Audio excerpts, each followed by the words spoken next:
Good morning, afternoon, or evening, wherever you're at, ladies and gents. I am Kura Isagami, your resident tinkerer and meta-rodder, and this is the Medarot News Network, bringing you all the latest developments and happenings with our favorite pet fighting robot series. Well, it looks like the community woke up to quite a buzz this morning from the official Medarot YouTube channel announcement and coverage this morning. But aside from that, it's going to be very exciting across the board on a number of platforms and a number of different fronts with everything we have in store.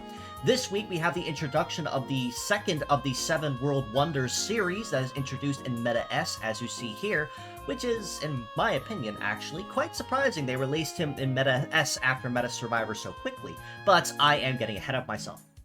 There is also one very big piece of news that was revealed earlier this morning, and I will save that closer to the end of my coverage, so do make sure that you stay tuned for that to the very end, and I'll be more than happy to go over it with you and kind of give you my overall thoughts on it officially. But with that being said, let's go ahead and jump right into what was officially announced for this week, starting with the gacha banners and who to expect in this week's lineup, starting with Meda S as our usual frontrunner.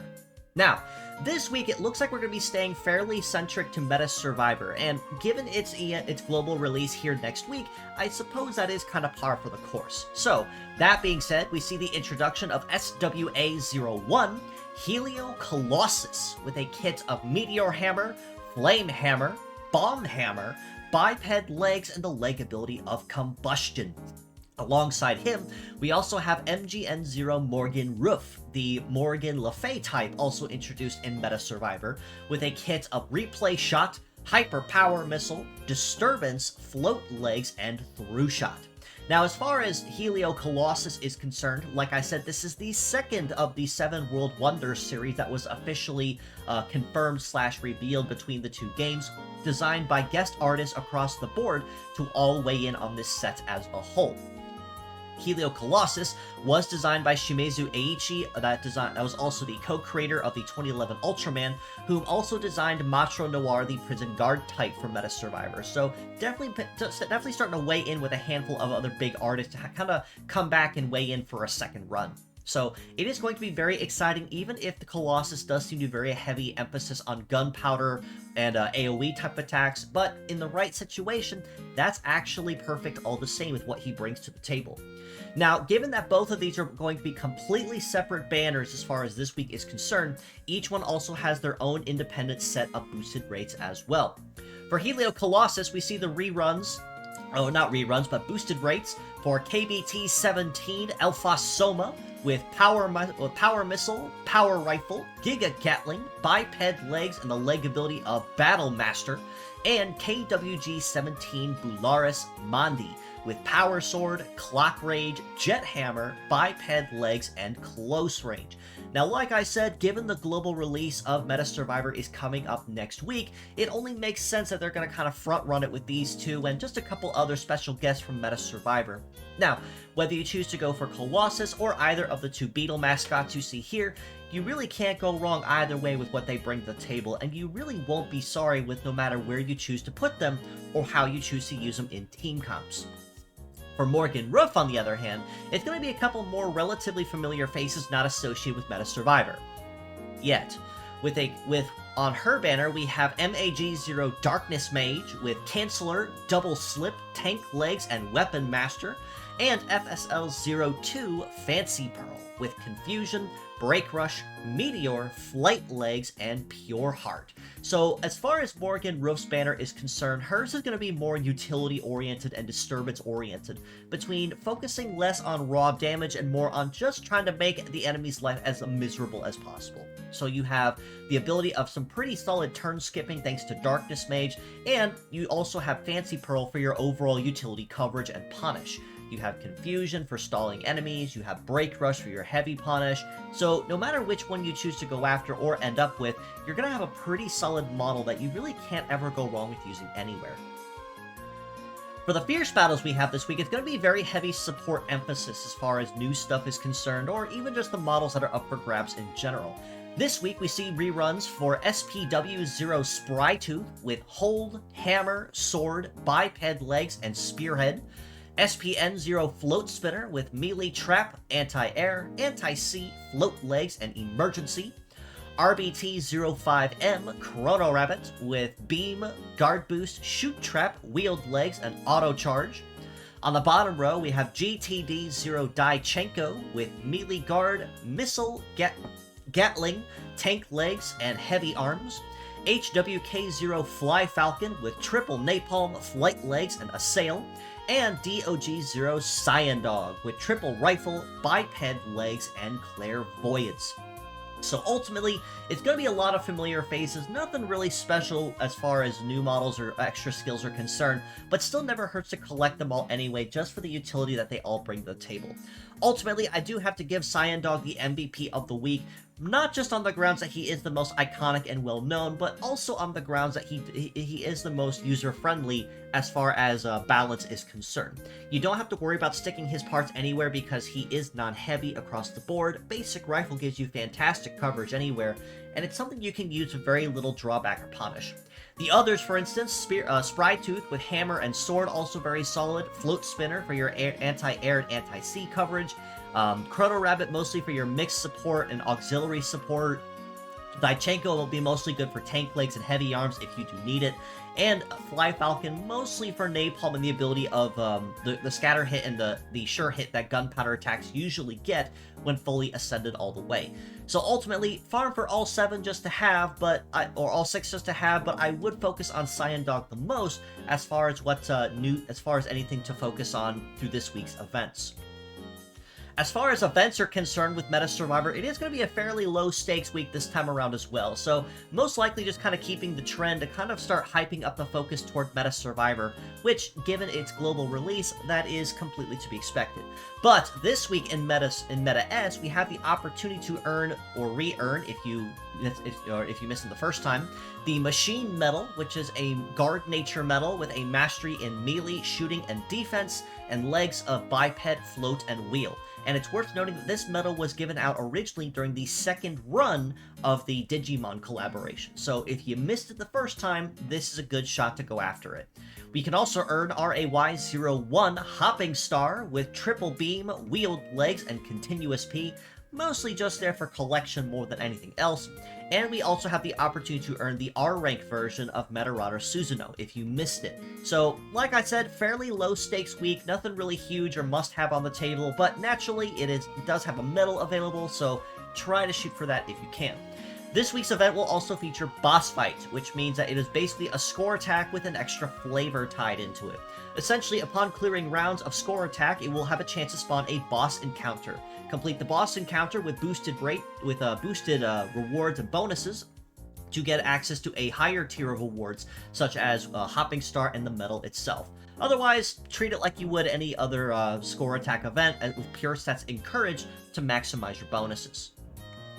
For MedaSurvivor, though, nothing really to note as far as new stuff is concerned. The Helio Colossus event will continue on for another week with a new refresh, so nothing really to report there. But given the fact that MedaSurvivor is going global next week as well, February 25th, they're naturally trying to hype up everything for that as well. So it did actually confirm a lot of theories that people may have had on how they're going to do it.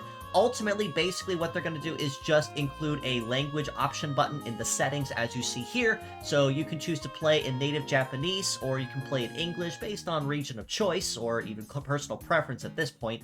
So it will be available in both languages. This means if you already have an account on the JP side and want to switch to English, you don't need to start a new account.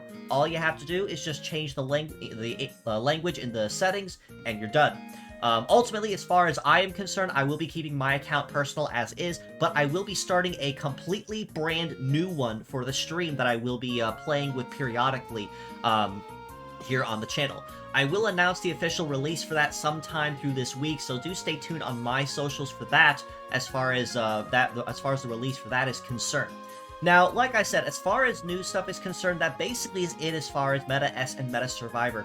But there was another really big piece of news that has had the community positively abuzz over the last several hours. So, before I get the chance to actually explain what it is, I'm just gonna go ahead and show you guys. So, go ahead and take a look at the big official announcement revealed by Imagineer and the official Medarot channel starting earlier this morning.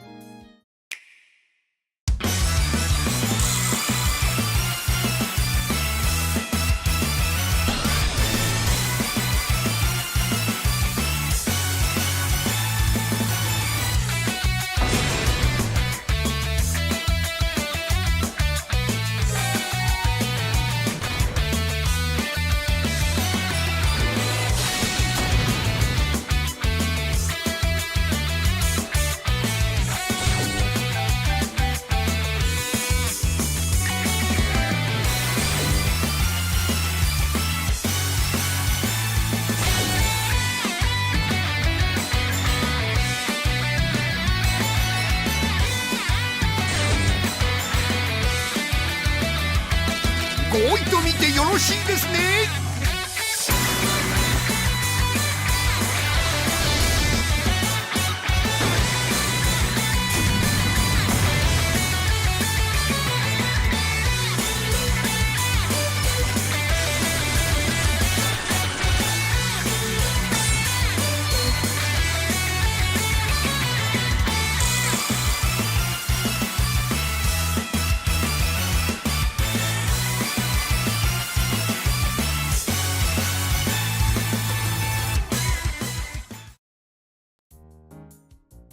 Well, there you have it, folks. The first official console title of the Medarot series since 2020 with the Classics Plus collection, if you do want to count it. Medarot Card Row Battle RB, a brand new TCG-style game officially revealed by Imagineer and the Medarot channel as of this morning.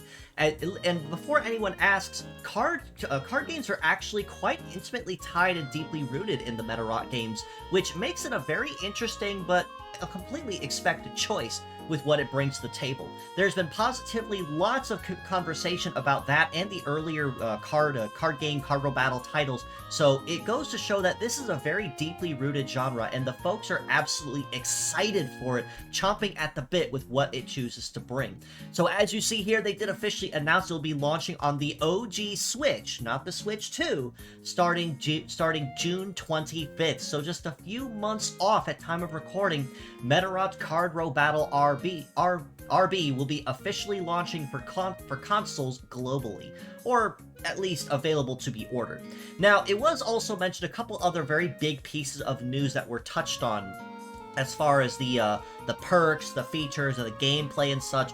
I am planning at some point, if I can scrounge up enough resident experts in the TCG arena to kind of weigh in and talk about it, we can kind of theory craft and do some breakdowns and analysis before launch, but I will keep you guys posted on that. But a couple of the other big perks that were mentioned specifically, such as the overall cost of the games and starting out, based on what was announced earlier this morning on the official channel, it looks like that the base game itself, the physical game, is only going to be about 5,500 yen, which translated into USD is roughly about 35 bucks before shipping.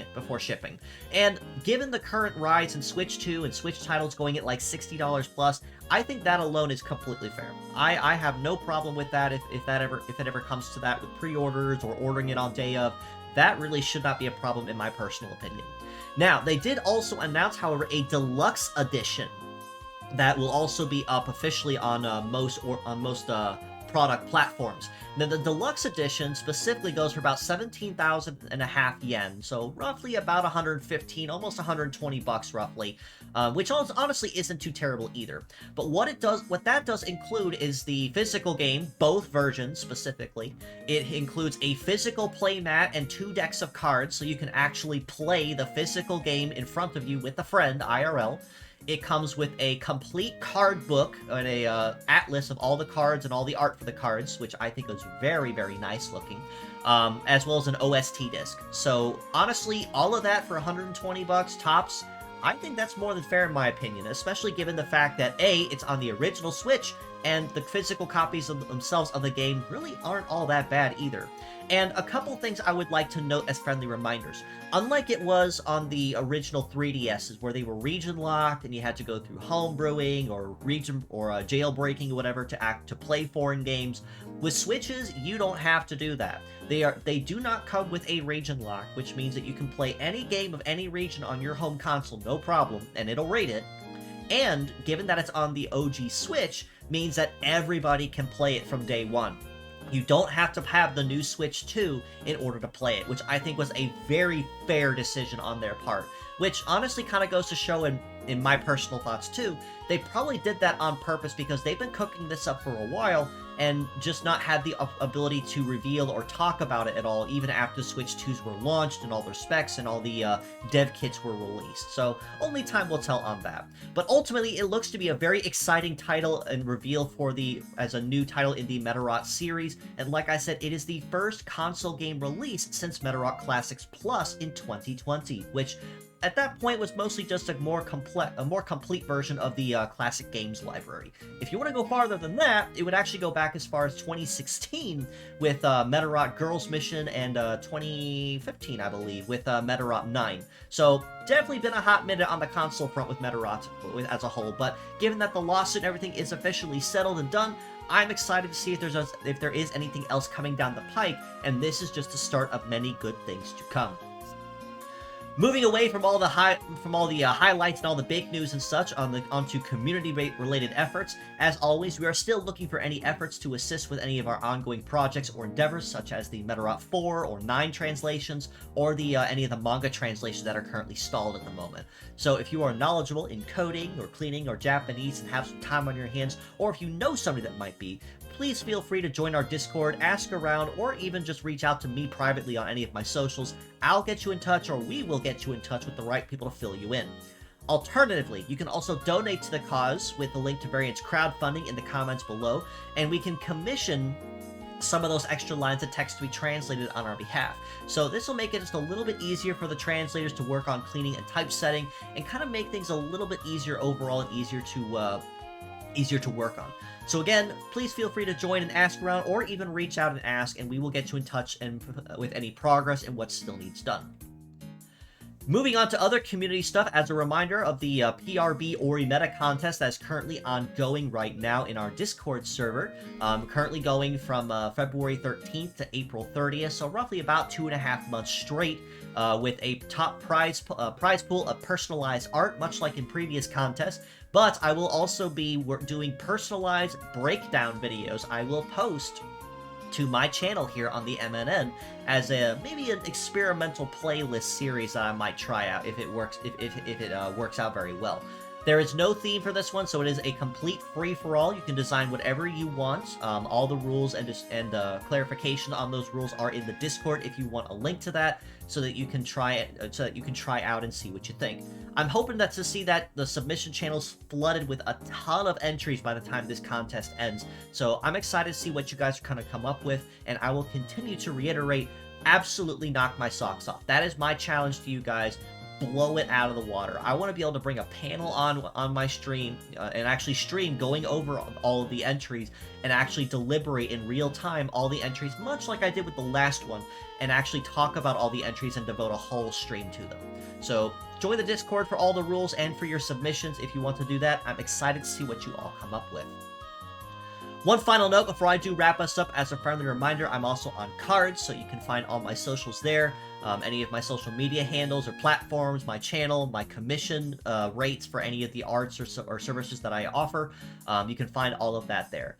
I don't really need to go into too much detail because I basically cover in every other episode as well, but there is also a link in the comments below in the description, so if you want to take a look at that for yourself and see what you think. But that basically covers everything for this week's episode, so ultimately, as far as Meda S and MedaSurvivor is concerned, nothing really to announce. I do find it rather interesting that they revealed Helio Colossus in Meda S only a week after he was made playable officially in MedaSurvivor, so that was kind of a shock to me, but it's going to be rather low-key and low stakes on both those games right now. Aside from the global release of MedaSurvivor here coming next week at time of recording, and of course, the very big piece of news that was announced, which is Medarot Card Battle RB. So I'm very excited to see that and see more information on it, even some early demos or breakdowns coming up closer to release date, and I will keep you guys posted on that. But with all that being said, as always, I do appreciate you all for stopping in, just as you always do. And until next time, this is your host, Kura Isagami of the Medarot News Network, signing out.